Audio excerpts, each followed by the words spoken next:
बच्चे को पढ़ाने के लिए 50 लाख का चंदा नहीं कर सकती? बोलो, बताया जाए मुझे। हम कर सकते हैं लेकिन सोच नहीं है हमारी। अल्लाह आपको सलामत रखे। आपने बता दिया उर्स पे भी मुस्तफा की बातें की जाए, नहीं बुलाई जाएगी। कहता मौज आनी चाहिए ऐसी बुलाना। वो बुढ़ा जिसे इशा में मस्जिद का रास्ता दिखाई नहीं देता, वो भी कुर्सी से उठ उठ के कहता वाह वाह। ये डर नहीं लग गया, झटके में सांस भी रुक सकती है। सामने आ चुके हो चच्चा, मगर उछल उछल जा रहा है। जो पैर कब्र में लटक गए उनसे हम तमाशे देखने जा सकते हैं लेकिन मस्जिद नहीं जा सकते। बार बार चश्मा साफ करके देख लिया, साफ नहीं दिख रही। कुरान पढ़ने कह दो तो कहता हुरूफ नहीं दिखते। क्यों? ये दूर होते जा रहे हैं, हमें दूर किया जा रहा है हमारे दीन से। खुदारा बदलिए अपने आप को। पूरी जिंदगी बेटे का हाथ पकड़ के हमने डांस की पार्टियां दिखाई, फिर कहता बेटा इज्जत नहीं कर रहा। जब पता जब अब्बा ही मेरे बराबर का बेगैरत है तो फिर इज्जत किसकी करनी है? अब्बा बराबर खुल के लगा रहा था तो बेटे इज्जत करेंगे? खुद मुझे बताया जाए, बेटे इज्जत करेंगे? अल्लाह अकबर। सुने, गौर से सुनिएगा, नस्ल किन की अच्छी होती है? हसनैन करीमैन ने, खास करके इमाम हसन रजी अल्लाह ताला मौलाए कायनात मौला अली के शहजादे फरमाते हमने पूरी जिंदगी अपनी अम्मी फातिमा के साथ कभी एक लुकमा खाना नहीं खाया। ताज्जुब होगा आपको सुनकर, अल्लाह आपको सलामत रखे। सुने नस्ल कैसे अच्छी होती है कि हमने कभी अपनी मां के साथ एक प्लेट में खाना नहीं खाया। हुजूर क्यों? फरमाते सिर्फ इस ख्याल से कहीं ऐसा ना हो जिस लुकमे पे, जिस दाने पे मेरी मां की नजर हो, कहीं अनजाने में वो लुकमा मेरे मुंह में ना चला जाए। इतना मां का एहतराम करते थे। फिर नस्लें कैसी पैदा हुई, उनकी नस्ल में रब ने कैसे कैसे शहजादे पैदा किए। देखे तो सही, आप अच्छे होंगे तो औलाद अच्छी होगी, आप दुरुस्त होंगे तो औलाद दुरुस्त होगी। अगर आप गाने सुनेंगे तो बेटा डांस देखेगा, आप डांस देखोगे तो लड़का जाएगा मुजरे देखने के लिए। खुद क्यों नहीं समझते इस चीज को? बदलिए अपने आप को। खुद भी कुरान पढ़ा कीजिए, बच्चों को भी कुरान पढ़ाया कीजिए। गलत नहीं कह रहा हूं, इतना बड़ा मजमा मेरे सामने, जरा दिल पे हाथ रख के बताइए, हम में से कितने ऐसे होंगे जिन्होंने 8 दिन से कुरान नहीं खोला होगा, और कितने ऐसे होंगे जिन्होंने महीनों से कुरान नहीं खोला होगा, कितने ऐसे होंगे जिन्होंने साल भर से कुरान नहीं खोला होगा। हम में ऐसे भी होंगे जिन्होंने जिंदगी में कभी कुरान नहीं खोला होगा। यह है हमारी कड़वी सच्चाई। ये कमेटी वाले इतने मेहनत क्यों करते? क्या जरूरत थी इतना बड़े पंडाल सजाने की? सिर्फ यही वजह थी ना कि हमारे कौम के लोगों तक सच्ची बातें पहुंच जाए। जो हम मदरसे नहीं जा सकते वो यहां बैठ के सुन लें। हम में से कितने ऐसे हैं जो कुरान नहीं पढ़ सकते? गलत नहीं कह रहा हूं, जाओ अपने घरों को जाके चेक करो। जब तुम्हारे घर के अंदर सूरज सुबह को निकलता है, बीवी 8 बजे उठ के फ्रिज पे भी कपड़ा मारती है, वॉशिंग मशीन पे भी कपड़ा मारती है, अलमारियां भी झाड़ी जाती है। अगर झाड़ने का नंबर नहीं आता तो कुरान की सफाई का नंबर नहीं आता।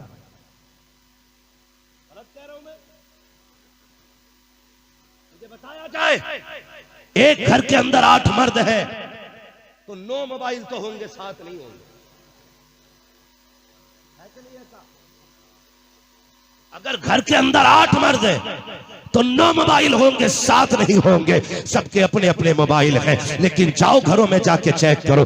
एक घर के अंदर 11 अफराद हैं लेकिन कुरान एक है, 13 अफराद हैं कुरान एक है। जिस तरह तुम्हें मोबाइल का शौक है, कुरान का शौक क्यों नहीं है? अगर 8 बंदों के लिए 11 मोबाइल हो सकते हैं, 8 बंदों के अलग अलग 8 कुरान क्यों नहीं है? इसलिए कि सबको पढ़ना नहीं आता है। अगर आता भी है तो वक्त नहीं है। खुदा की कसम खा के कहता हूं लोगों, और कुरान पढ़ने के आदी बन जाओ, आदत बना लो कुरान की। जब कयामत का दिन होगा, ये कि कुरान हाथ पकड़ेगा, कहेगा मालिक इसे बख्श दे, ये दुनिया में मुझे सीने से लगाता था, आज मैं इसे हाथ पकड़ के जन्नत में पहुंचाने के लिए आ गया। बीवियों से पूछो क्यों नहीं झाड़ा इन्होंने कुरान को। अभी मेला लग जाए, बिसाती की दुकान पे नंबर नहीं आता, हाँ नंबर नहीं आता, लंबी भीड़ लग जाती है। ताज्जुब की बात यह है, वही लोग कहते हैं औरतें गलत आती हैं मेले में जिनकी अपनी बेटियां मेले में खड़ी होती हैं। कौन संभालेगा हमें? अगर मेरी बीवी गलत है तो मेरी जिम्मेदारी है, मैं संभालूं।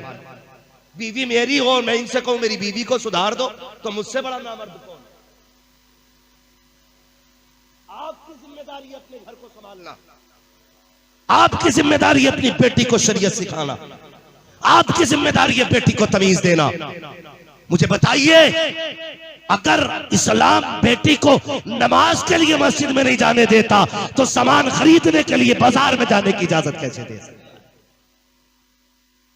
खुद बताओ मुझे। दिल के फपोले जल उठे सीने के दाग से, इस घर को आग लग गई घर के चराग से। हमने खुद अपनी इज्जत का जनाजा निकाला, खुद अपनी इज्जत का जनाजा निकाला। खुदारा अपनी बेटियों को समझाइए, अपनी बहनों को दीन सिखाइए। बताइए ये बाजार तुम्हारे लिए नहीं। कितनी इज्जत इस्लाम ने दी, खुदा की कसम सोच नहीं सकते। जिस औरत को पैर की जूती समझा जाता था, फिर महबूब ने कितनी इज्जत बख्शी। फरमाया ये मां बनेगी तो औलाद के लिए जन्नत है, ये बेटी बनेगी तो मां बाप के लिए जन्नत है, बीवी बनेगी तो शोहर के लिए राहत है। खुदा की कसम जितने रिश्ते बनाए महबूब ने सब में इज्जतें बख्शी है, सब में इज्जतें बख्शी हैं। और सोचो तो सही, बेटे को सिर्फ बाप के घर जागीर मिलती है, औरत को दोनों जगह मिलती है। शोहर के यहां भी उसका हक है तो बाप के यहां भी उसका हक है। ये कमाल की बात है कि खा जाते हैं बेटी के हक और फिर कहते हैं मैंने 9 उम्रें करें। ये तेरे 9 उम्रों से पहले ये देखा जाएगा बेटी का हक दिया था कि नहीं। जहेज के लिए दुनिया लड़ रही है, इतनी लंबी लंबी लिस्ट है। अब तो हद हो गई बेगैरती की, कहते हैं कमरा नाप लेना। पहले बर्तन पलेटों पे दूसरी थी, अब तो इतने ओछे नंगे हो गए कमरा नाप लेना का, क्योंकि उसमें अलमारी आपको बनवानी है, फर्नीचर भी आपका होगा। जब तो औकात नहीं थी बीवी लाने की तो तुझे मशवरा किसने दिया निकाह करने का? पूरी कौम जूझ रही है इस चीज को लेकर के, लेकिन फर्क नहीं पड़ रहा है हम पे। कहते कमरा नाप लेना का, क्यों कि 13 फीट चौड़ाई है, 17 फीट लंबाई है का, क्योंकि पूरे में फर्नीचर बनना है। तो बेगैरत अपने घर में रह ही गलत रहा है, सास ससुर के गोली मार वहीं पे कब्जा करके बैठ जा। ये डकैती नहीं है, मुझे बताओ। लेकिन नीयतें खराब होती जा रही है, बदलिए अपने आप को। और इसलिए निकाह मत कीजिए कि हमारे घर में दौलत आएगी, इसलिए निकाह कीजिए कि मेरे घर में रब की रहमत आ जाए। जिन्होंने दौलत के लिए निकाह किए कहेंगे हमारे भाई अल्लाह सलामत रखे। बिल्ला लगाना भी आपका, हाँ सलामत रखे अल्लाह आपको। बस सुने मेरी बात, जिन लोगों ने इसलिए निकाह किए दौलत आएगी, तो उनकी औरत ने सारी दौलत में आग लगवा दी। कभी कुहाड़ा पीर, कभी अजमेर शरीफ, कभी बगदाद शरीफ, कभी किसी बाजार पे, कभी किसी बाजार पे जा रही है, भूत ही नहीं उतर रहे। उतरेंगे कहां से? चढ़े हो तो उतरे, जब खुद ही भूत नहीं हो तो कुछ होने वाला है नहीं ना। तो खुदारा दीन वाली लड़कियां तलाश करें, रिश्ते के लिए दीन वाली लड़कियां तलाश करें। इसलिए कि जमीन अच्छी होती है तो फसल अच्छी होती है, माँ अच्छी होती है तो नस्ल अच्छी होती है।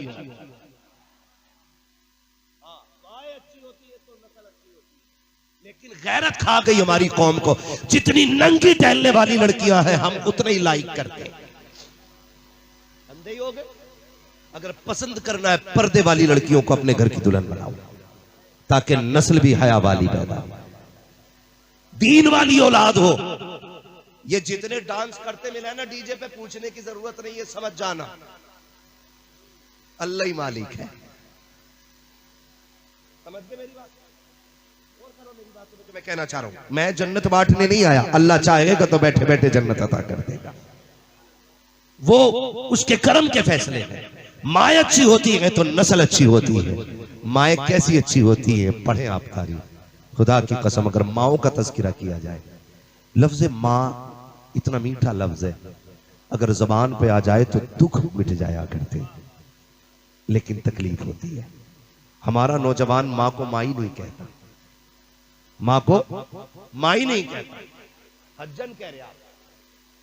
बेटा अपनी माँ को कह रहा हज्जन कहां गई, ससुराल जा रहा तो सास को कह रहा अस्सलाम वालेकुम अम्मी, माँ को कह रहा हज्जन।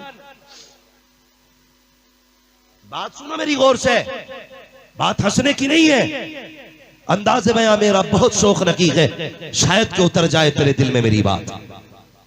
माँ को कह रहा हज्जन, सास को कह रहा अम्मी, अब्बा को कह रहा प्रधान, ससुर को कह रहा अब्बू। नाइंसाफी नहीं है ये? हम ये नहीं कहते सास को अम्मी मत कह, ससुर को अब्बू मत कह, लेकिन कम से कम माँ बाप को तो अम्मा अब्बा कह। ये तुझे उस दिन एहसास होगा कि माँ के कान माँ कहने के लिए कितने बेकरार रहते, बाप कितना बेताब होता है कोई उसे अब्बा कह के पुकारे। जिस दिन तू शादी करेगा और कोई औलाद नहीं होगी, फिर देखना तो किस किस चौखट पे जाएगा भीख मांगने के लिए, फिर पूछना बताना आकर के कौन सी दरगाह थी जो तूने छोड़ दी थी और बेटे की भीख नहीं मांगी थी। कोई कहेगा 100 किलोमीटर जाना है, वहां जाओ तो औलाद मिल जाती है, तू वहां भी जाएगा। कोई कहेगा 50 किलोमीटर जाओ, तू वहां भी जाएगा। कोई बारिश में बताएगा फला दरगाह पे जाओ, तू भीगता हुआ जाएगा। कोई सर्दी में कहेगा फला बाजार पे जाओ, बगल में हाथ दे के टिटरता हुआ जाएगा, ताकि तुझे एक ऐसा लहजा मिल जाए जो तुझे बाप कह के आवाज दिया करे, जो तुझे अब्बा कह के आवाज दिया करे। खुदा की कसम, जब बरसों के बाद ये ऐसी आवाज कान में आती है, कोई बाप कह के आवाज देता है, खुदा की कसम उस दिन इतनी खुशी बाप को होती है कि अपनी पैदाइश की खुशी भी उसने इतनी खुशी से नहीं मनाई होगी जितने तेरे लहजे की खुशी मनाता है। तुम जानते हो जब बाप तुम्हें देखता है, तुमसे बार बार बेटा कह के आवाज देता है और तुम्हारी जबान गूंगी होती है, बाप इंतजार करता है वो कौन सा दिन आएगा जब ये मुझे बाप कह के पुकारेगा। एक दिन जब ऐसा आता है तुम कहते हो अब्बा, इतना सुनना होता है वो तेरी जान पे कुर्बान हो जाता है। वो बार बार कहता है बेटे बता क्या कह रहा है। तुमने कहा अब्बा वो क्या है, उसने फिर कहा बेटे फिर से कह, उसने फिर कहा अब्बा वो क्या है। तुमसे सैकड़ों बार लफ्ज़ बाप सुनता रहा, उसे प्यार आता था तेरे बाप कहने पर। आज जब तू बड़ा हो गया है तुझे गैरत आती है बाप कहने पे, शर्म आनी चाहिए। अगर इस बाप ने उंगली न पकड़ी होती तो तूने चलना ना सीखा होता, अगर इसने लुकमे न खिलाए होते तुझे बोलना नहीं आता, अगर इसने कंधों पे न बिठाया होता तेरी आंखों में रोशनी न होती। एहसान मान इस बाप का, अगर तेरे आधार में इसका नाम ना होता कोई तुझे कुर्सी पे बैठने की जगह नहीं देता, अगर इसके नाम के साथ तेरा नाम ना जुड़ा होता कोई तुझे इज्जत से न देखता। आज प्रधान कहता है, जमींदार दुनिया कह रही है ये कमाल तेरा नहीं है बल्कि तेरे बाप के नाम का कमाल है। पता जिसके नाम का ये कमाल है उसकी जात का अंदाजा कौन लगा सकता। इसलिए बाप की इज्जत किया करो। अल्लामा रहमतुल्लाहि तआला अलैहि ने मसनवी शरीफ में ये वाकया लिखा, सुने सारे बेटे बहुत गौर से सुनना, अल्लाह आपको सलामत रखे। फरमाते हैं कि बच्चा जब 2.5-3 साल का एक हुआ तो उसके बाप ने प्यार से उसकी तरफ देखा। पहली बार 2.5-3 साल में बच्चे ने कहा था अब्बा। कौन कह रहा है? अल्लामा रूम रहमतुल्लाहि तआला अलैहि मसनवी शरीफ। कहते उसने अब्बा कहा ना तो बाप उछल गया। कहा क्या बात बेटे? कहा अब्बा वो क्या है? उसने कहा बेटे वो कौआ है। फिर उसने कहा अब्बा वो क्या है? वो मचलता रहा। बेटे वो कौआ है। अल्लामा रूम लिखते हैं कि बाप ने 40 मरतबा बताया था बेटे वो कौआ है। उसे इसी बात की खुशी थी कि बेटा हर बार में अब्बा कह रहा था, इसी बात की खुशी थी कि बेटा हर बार में अब्बा कह रहा था। उम्र बीत गई, बुढ़ापा आ गया बाप का। बेटा जवान था, उसने सोचा चलो भी इसको भी आजमाया जाए। उसने कहा बेटे बुढ़ापा आ गया, नजर कमजोर हो गई। वो दीवार पे क्या बैठा है? इम्तिहान लेना चाहता था बेटे का। बेटे ने कहा जब दिखता नहीं तो देखने का शौक क्यों करते हो? पहला ताना दिया। कहा बेटे बताना क्या है? तो बेटे ने जब पूछा, बेटे ने कहा अब्बा वो कौवा है। बाप ने कहा बेटे बुढ़ापा आ गया है, जरा जोर से बोल, मैं सुन नहीं पा रहा हूं। उसने गुस्से में कहा जब ऊंचा सुनते हो तो क्या जरूरत है शोर करने की? कहा बता ना बेटे क्या है? कहा कौवा है। तीसरी बार पूछा उसने झुंझला के, कहा तुम पागल हो गए हो? बाप रो दिया। उसने कहा नहीं बेटे मुझे भी पता ये क्या बैठा है, लेकिन मैं ये देखना चाह रहा था कि मैंने बचपन में तुझे 40 मरतबा बताया था कि ये जो दीवार पर बैठा ना ये कौवा बैठा है। बस तू 3 बार में थक गया। मैंने तुझे 40 बार तेरा मत्था चूम के कहा था बेटे ये कौवा बैठा है। खुदा की कसम ये बाप होता है, बाप होता है। बड़ी कुर्बानियां होती हैं बाप की भी, लेकिन इसमें गलती हमारी भी हुई है। हमने मिंबर से सिर्फ माँ की शान बताई, कभी बाप की बात ही नहीं बताई। माँ ये होती है, माँ ये होती है। खुद बताओ, हम अगर इसका अंदाजा आपको रोड पे भी चलोगे तो हो जाएगा। हर गाड़ी के पीछे लिखा होता माँ की दुआ ठंडी हवा, माए ठंडी छाए, माए ये माए वो। कभी बाप के लिए किसी ने आज तक 2 जुमले नहीं बोले। क्यों? बाप दुश्मन था तुम्हारा। ये उस दिन एहसास होगा तुम्हें जब तुम्हारा बेटा तुम्हारी मेहनत की पढ़ाई के बाद कामयाब होकर के जब अपनी काबिलियत से साइकिल खरीद के लाएगा और उसके पीछे लिखेगा ये मेरी माँ की दुआ है, तब तुम्हें लगेगा कि बाप को कितनी तकलीफ होती है। तब तुम्हें एहसास होगा। खुदारा जब कोई चीज खरीदा करो ये मत कहा करो ये सिर्फ मेरी माँ की दुआ है, बल्कि ये कहा करो ये मेरे माँ बाप की दुआ है, ये मेरे माँ बाप की दुआ है। नसीब वाले जिनके सर पे माँ बाप का साया है। रोगे यार अगर ये नहीं होंगे, रोगे अगर ये नहीं होंगे। और लिख लो मेरी बात, जब बचपन में बाप चला जाता है ना औलाद की, तो जवानी कितनी मुश्किल से आती है ये कोई औलाद से पूछे। और जिनके सर पे बाप का साया होता है वो कब जवान हो गए पता ही नहीं चलता है, इसलिए कि सारे दुख बाप अपने कंधे पे ले लेता है। ये जो सुख में जी रहे हो ना, बाप की पीठ पे इन दुखों का निशान तुम्हें मिलेगा। मैं पीरों का मुखालिफ नहीं, लेकिन दिल दुखता है। लोग कहते हैं कि मेरे पीर के हाथ ना गुलाब जैसे मुलायम है। खुदा की कसम, तूने पीर के मुलायम हाथ तो देखे, लेकिन बाप की कभी हाथों की ठेठे नहीं देखी। तुझे क्या पता पीर के हाथ मुलायम क्यों है और बाप के हाथ मजबूत क्यों है? अगर बाप ने भी 10 साल एसी में बैठ के गुजारे होते ना, इसके भी हाथ एसी जैसे मुलायम होते, गुलाब जैसे। लेकिन नहीं। तुझे पता है जब तूने 6ठी क्लास पास की थी और तेरी फीस भरने के लिए पैसे नहीं थे, इसी बाप ने मई जून की गर्मी में कमर पे ईंटें रख करके ना ओवर टाइम ड्यूटी करके तेरी फीस भरी थी। क्यों भूल गए बाप के एहसान को? क्यों याद नहीं रहा तुम्हें बाप यार? यही था वो जो सर्दियों में साइकिल से जाता रहा, यही था वो जो बारिश में भीग के जाता रहा, यही था वो जो गर्मी में तपती हुई धूप में 60 ईंटें लेके चढ़ता रहा। क्यों भूल गए इसके एहसानात को? क्यों? इसका अपना शौक था? नहीं। एक दिन बेटे ने कहा था अब्बा मुझे वैसे जूते चाहिए जो फला के बेटे हैं, फला के बेटे के हैं। ये रोता हुआ गया था और जाकर के अपने मालिक से कहा था 3 दिन की एक्स्ट्रा मजदूरी दे दो, मैं ओवर टाइम ड्यूटी करके तुम्हारा कर्ज उतार दूंगा। और जब ये कर्ज का पैसा लेकर के रात को तेरे लिए जूते लेकर के लौटा था, खुदा की कसम तूने इसकी मुस्कुराहट नहीं देखी थी। जब ये तेरे पास लेकर के आया जूते, इसने बीवी से कहा मेरा बेटा कहाँ है? उसने कहा सो गया है। कहा उठा तो सही, मैं इसके पसंद के कपड़े लेके आया हूँ, इसके पसंद के जूते लेके आया हूँ। जब इतना कहा था, तूने उठ करके नींद में अपनी आंखें मसल के जूतों को देखा और तू दौड़ के बाप के कदमों से लिपटा था। पूरी जिंदगी में ये इतना खुश नहीं हुआ था जितना तेरे चेहरे की मुस्कुराहट देख के ये खुश हो गया। एक तेरी खुशी को पूरा करने के लिए इस बाप ने कितने दुख उठाए और तुझे कितनी खुशियां बख्शी। आज क्या तूने भी बाप की खुशी पूरी की है?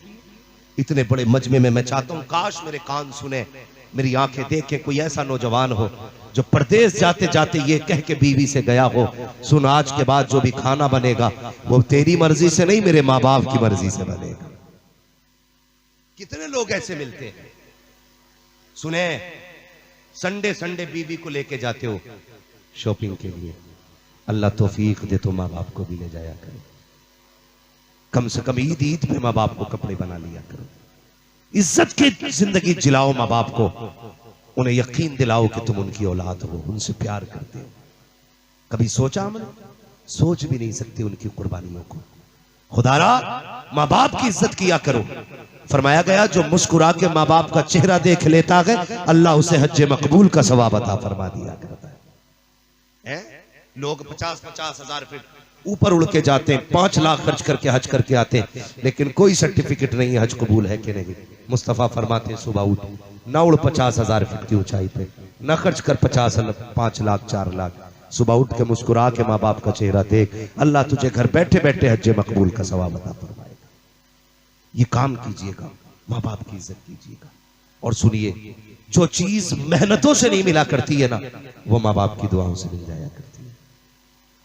माँ बाप की दुआओं से मिल जाया करती है। जरा सी बीमारी हो जाती है, हम लोग दौड़ पड़ते हैं, किधर जाना कि फला जगह झाड़ू चढ़ानी है, उस जगह लोटा चढ़ाना है, तब जाके हमारी दुआएं कबूल होंगी। सुनो प्यारे, अल्लाह तौफीक दे तो ना दौड़ा करो, सबसे पहले सुबह उठ के माँ की खिदमत में जाया करो, उसका दुपट्टा पकड़ के दुआ मांगा करो, बाप की जूतियां सर पे रख के दुआ मांगा करो। खुदा की कसम, जो दुआएं कहीं कबूल नहीं होती है वो माँ बाप के कदमों में कबूल हो जाया करती है, इनकी बारगाह में कबूल हो जाया करती है। तारीख उठा करके देखो, बहुत प्यारी बात है। मेरे महबूब का, मेरे मुस्तफा का एक आशिक है। दुनिया उवैस कहा करती है। आप तारीख का ये भाग पलट करके देखिए, तब आपको पता चलेगा माँ बाप क्या हुआ करते हैं। जरा गौर करना प्यारे, कौन है उवैसे करनी, जिनकी नाबीना माँ है, जो कुछ खुद से नहीं कर सकती है। इकलौते बेटे हैं उवैस करनी, खाना भी माँ को खुद खिलाते हैं, पानी भी खुद पिलाते हैं, खिदमत भी खुद किया करते हैं। लेकिन नबी से इश्क इतना था, कभी हुजूर से मुलाकात ना हो सकी। जब भी कोई मदीने से आता था, उससे पूछते थे यार तूने मेरे महबूब को देखा होगा, बता उनका चेहरा कैसा था, उनकी सुल्फे कैसी थी, वो बोलते हैं तो कैसा लगता है, वो जब चलते हैं तो कैसा लगता है। अब सोच सकते हो इश्क कैसा होगा, लेकिन पूरी जिंदगी कभी हुजूर से मुलाकात नहीं की है। एक दिन माँ के कदमों में बैठे हुए हैं, माँ के पैर दबाने लग जाते हैं। अल्लाह अकबर, इश्क सरकार ने ऐसा होश को ना मारा कि आंख के आंसू टपक के माँ के कदमों पे आ गिरे। माँ तो माँ होती है यार, बेटों के आंसुओं की गर्मी से महसूस कर लेती है, सीने में दर्द कितना है, काटा लगते जिगर बता तो सही, रो क्यों रहा है। कहते अम्मी आज मुझे आका की बड़ी याद आ रही है, ए माँ इजाजत दे दे, अगर न जा सका शायद कि उनके गम में मर जाऊं, जैसी इतनी बात माँ ने सुनी है। कहा बेटे ठीक है, अगर जाना की चाहता है तो जा, कल मदीने चले जाना और मेरी सारी जरूरत का सामान रख के चले जाना। माँ ने इतना कहा, बेटे ने सारा सामान रखा, माँ से इजाजत ली, जाने लगे। माँ ने कहा लगते जिगर, कहा क्या, कहा जा रहे हो बेटे, कहा हाँ अम्मी, कहा इतना काम करना बेटे, सूरज छुपने से पहले आ जाना। कौन कह रहा है? उवैस करनी की अम्मी कह रही है, सूरज छुपने से पहले आ जाना। हजरत उवैस करनी दौड़े, काफिले के साथ चले, काफिला आराम के लिए ठहर गया, उवैस करनी नहीं ठहरे बल्कि दौड़ते रहे। काफिला रुक गया, आप आगे चले जाते हैं। जो पहुंचे हैं मदीना शरीफ, जल्दी से पूछा हुजूर कहाँ मिलेंगे, किसी ने कहा मस्जिद नबी में मिलेंगे।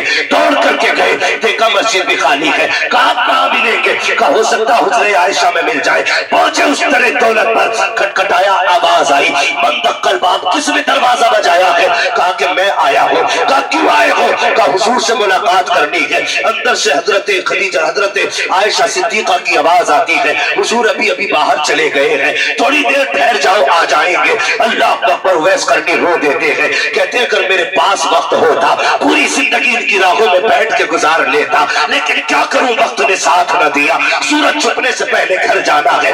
ये कह के कहते हैं उम्मुल मोमिनीन इजाजत हो तो मैं अंदर आना चाहता हूँ, क्या करोगे? कहा हुजूर न सही, कम से कम वो बिस्तर देखूंगा जिसपे मेरे महबूब बैठा करते हैं, वो मसरत देखूंगा जहाँ मेरे आका टेक लगाते हैं। इतनी बात कही, उम्मुल मोमिनीन फरमाती है मैं तो पर्दे में चली गई। इतने में उवैस अंदर आए, बिखरे हुए बाल है, कपड़ों पे गर्द के हालात है। कहते कभी दीवार चूमते थे, कभी मेहराब चूमते थे, कभी मुस्तफा का बिस्तर चूमते थे। मैंने ये हालत देखी, मैं भी बेकरार हो गई। का इतना इश्क करता है तो ठहर क्यों नहीं जाता? का दीवाने ने कहा था मेरे महबूब आ जाए, मेरा सलाम कह देना, कहना मजबूरी है, वरना पूरी जिंदगी तेरी राहों में बैठ के गुजार देता। ये कहकर उवैस करनी तो वापस आ जाते हैं। अभी उवैस निकले हैं, इतने में सरकार आते हैं। आने के बाद मेरे नबी ने लंबी लंबी सांसें लेना शुरू की है। फरमाते हैं आयशा का जी या रसूल अल्लाह, क्या कोई आकर के गया है? कहा हाँ आका, आया था एक दीवाना जिसके बाल बिखरे हुए थे, कपड़ों से पूरा आशिक लग रहा था। कहा जानती हो वो कौन था? कहा अल्लाह व रसूलुहु आलम, या तो अल्लाह जानता है या उसका महबूब जानता है। अब आका की आंख में आंसू आए। फरमाया आयशा खुशबू बता रही है मेरा उवैस आकर के गया है, ये हवाएं बता रही है मेरा उवैस आकर के गया है। कहा उमर जल्दी कीजिए, मेरे उवैस को बुला के लाइए। अबू बकर दौड़िए, मेरे उवैस को बुला करके लाइए। लेकिन कहाँ जाते, अब तक तो देर हो चुकी थी, उवैस मदीना छोड़ चुके थे। अल्लाह अकबर, दौड़ते दौड़ते घर तशरीफ लाए हैं। जैसे दरवाजे पे आए हैं तो माँ होती है, कोई आवाज नहीं। दिल टूटा है आज उवैस का। आज हालात में उवैस को इतना तोड़ दिया है कि जिंदगी भर का ख्वाब चकनाचूर हो गया है। आज उवैस बेकरार है। दरवाजे पे आहिस्ता से कदम रखा, लेकिन माँ थी यार, जैसी आहट हुई है पहले ही माँ ने कहा बेटा उवैस आ गया है। और नौजवानों, परदेश जाते हो शौक पूरे करने के लिए, गाड़ी बंगलों के लिए, न छोड़ा करो माँ बाप को। तुम्हें खुदा का वास्ता, गाड़ी बंगले फिर भी मिल जाएंगे लेकिन माँ बाप दोबारा नहीं मिलेंगे। जाकर के तुम ऐश करोगे, ऐश तो जिंदगी भर के लिए काफी है, लेकिन माँ बाप दोबारा नहीं मिला करते हैं। तुम कहते हो माँ बाप को प्यार नहीं है, मुझे बता तो सही, तुझे पता चला माँ बीमार है, तूने 5,000 लगा दिए। तुझे पता चला माँ की तबीयत खराब है, तूने 10,000 लगा दिए। लेकिन अगर तू बीमार था, परदेश में था, तुझे बुखार आया, तूने फोन नहीं किया, तूने खत नहीं लिखा, लेकिन जैसे तुझे बुखार आया, इधर रात के 3 बजे माँ उठ के बैठ जाती है, फजर तक सोती रही है, सुबह का इंतजार कर रही है, सुबह को मुसल्ले पे आती है, हाथ उठा के पहले तेरे लिए दुआ करती है, उसके बाद शोहर से कहती है चलो जी फोन तो लगाओ, मेरे बेटे की खैरियत मालूम करनी है। कहा हुआ क्या है? कहा रात से मुझे नींद नहीं आ रही है, कहीं मेरा बेटा बीमार तो नहीं है। तो शोहर ने ये कह दिया हो सकता है तेरा वहम हो, जहन का ये गुमान हो तेरे, ए मेरी बीवी वो खैरियत से होगा, बीमार होता तो खबर करता। ये कह के बाप ने टाला, लेकिन माँ ने कहा जरा फोन तो लगाओ, नसीब वाले को यार जिनकी माए है। जब फोन की घंटी बजती है, बेटे की आहिस्ता आवाज निकल जाती है, माँ का कलेजा बाहर आता है। माँ कहती बता मेरे लाल, इतना आहिस्ता कभी नहीं बोला, आज क्या हो गया है? बेटा कहता माँ 3 बजे से बुखार में हूँ। और यार जैसे इतना कहते हो, माँ तड़प जाती है, कहती हाँ बेटे मुझे 3 बजे से बेकरारी थी, मुझे बता तो सही ये कौन सी ताकत है, ये कौन सा तार था? बिना फोन के माँ को पता चल गया बेटा बीमार है, बिना खबर के माँ को पता चल गया। सुनिए, सबसे राब्ता करने के लिए फोन की जरूरत होती है, माँ से राब्ता करने के लिए दिल की धड़कनों की जरूरत होती है।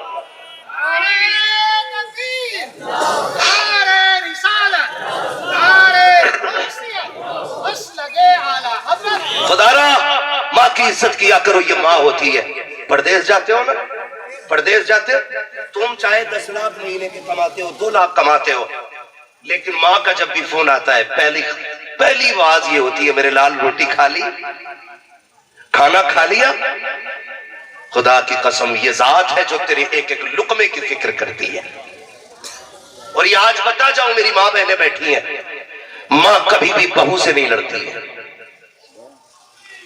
माँ कभी भी बहू से नहीं लड़ती है। माँ सिर्फ इसलिए लड़ती है बेटे की बीवी से, वो अपने घर की बहू में अपने जैसी एक औरत देखना चाहती है। वो ये चाहती है ये मेरे बेटे की वैसे कदर करे जैसे मैंने की। माँ कब लड़ती है बहू से? जब देखती है बेटा सुबह लड़के फाके से चला गया, फिर माँ बेकरार होती है। जब देखती है बेटा शाम को थक के आया, बहू ने अपनी इतनी बातें सुना दी, वो बिना खाए सो गया, फिर माँ लड़ेगी। माँ बहू से नहीं, माँ एक माँ से लड़ती है। माँ ये चाहती है जैसे मैंने बेटे की कदर की है ना, तू मेरे बेटे की कदर कर। और याद रखिएगा, जो बहुएं माँ के बेटों की कदर करती है वो शोहर की भी प्यारी होती है, शोहर के माँ बाप की भी प्यारी होती है। ये याद रखिए, माँ उस औरत से क्यों लड़ेगी जिसके बरसों से ख्वाब देखती रही, जिसे चांद का टुकड़ा कहती कहती रही, उससे क्यों लड़ेगी मां? सिर्फ उससे लड़ती है जो उसके बेटे को तड़पाती है। खुदारा मेरी बहनों, मेरी माओ, इतनी सी गुजारिश है, अपने अपने शोहरों की इज्जत किया करो, कदर किया करो अपने अपने शोहरों की। फजर में उठ के ना चूल्हे पे चढ़ के अब झूला दामन फैला के ये ना कहा करो अल्लाह करे तुझे मौत आ जाए, तू लौट के ना जा, तू ट्रक के नीचे दब के मर जाए, ये ना कहा करो। तुझे क्या पता जिस दिन ये कफन में लिपट गया ना, उस दिन तेरी सारी बादशाहत चली जाएगी। जिसके लिए हाथ उठा के बददुआएं कर रही है, इससे तेरे घर की सल्तनत चमक रही है, इसके कदमों से तेरे घर में बरकत है। जब ये जाया करे बददुआ ना किया कर, मुसल्ला बिछा के रब से इसकी जिंदगी की भीख मांगा कर। ये कहा कर मालिक सुहाग के जोड़े में छोड़ के गया है, सुहाग के जोड़े में मिलाना। तू नहीं जानती है जब तक ये कहे तेरे हाथों में कंगन भी अच्छे लगते हैं, जब तक ये कहे तेरे नाक कान का जेवर अच्छा लगता है, जब तक तो ये कहे तेरे रंग बिरंग के कपड़े अच्छे हैं, जिस दिन ये चला गया लोगों को तेरी सूरत भी अच्छी नहीं लगेगी। हाँ, तेरी सूरत भी अच्छी नहीं लगेगी। इसलिए शौहरों की इज्जत किया करो और कभी भी किसी माँ के लाल को तड़पाना मत, वरना माँ तुम्हें बख्शेगी। आके कहती है ऐसा तावीज दे दो मेरी सास का मुंह बंद हो जाए। हाँ, ऐसा तावीज दे दो जो सास के मुंह में ताला लग जा। हमसे काहे लगवा रही, गला दबा दे,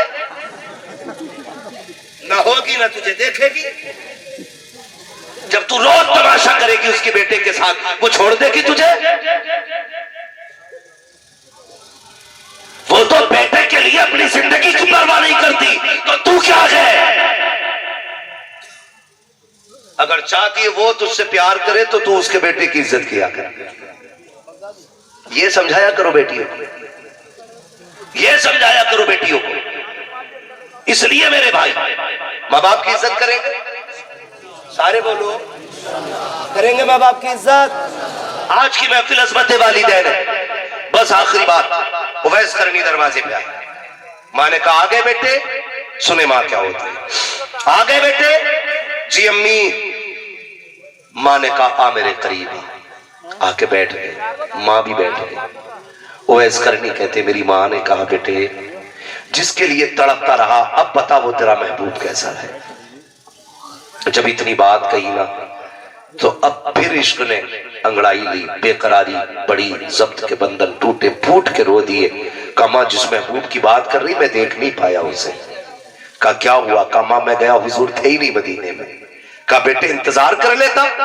कमा इंतजार कैसे करता? माँ तूने कहा था सूरज छुपने से पहले आ जाना, तेरी बात कैसे टाल देता? अगर तुझे नाराज कर देता मेरा रब नाराज हो जाता, तुझे नाराज कर देता मेरा रब नाराज हो जाता। कहा माँ इसलिए मैं तेरी रजा के लिए महबूब का चेहरा छोड़ आया। माँ का दामन फैला, आंचल उठा के माँ ने कहा मालिक मेरे बेटे ने ना तेरे महबूब का भी दीदार छोड़ दिया मेरी रजा के लिए। ए अल्लाह मेरे बेटे को वो इज्जतें दे, वो इज्जतें दे कि सारा जमाना जहां जहां तेरे महबूब की बातें करे वहां मेरे बेटे वैसे करने की भी बातें होनी चाहिए। आज तारीख गवाह है, हजारों साल बीत गए, तारीख के औराक में आज भी उवैस करनी का नाम जिंदा है। कैसे? माँ ने दुआ दी थी, इसलिए आप भी माँ से दुआ लिया करें। एक होता दुआ करवाना, एक होता दुआ लेना। दुआ करवाते तो सब है, लेता कोई कोई है। करवाने का मतलब ये होता दुआ कीजिए, 500 रुपए दिए दुआ कीजिए। हमने कहा चल भाई 500 वाली दुआ कर देगा। 10 रुपए दिए दुआ करना हजरत, चल 10 वाली दुआ कर। हमारे यहाँ तो ग्रेड चलता है ना।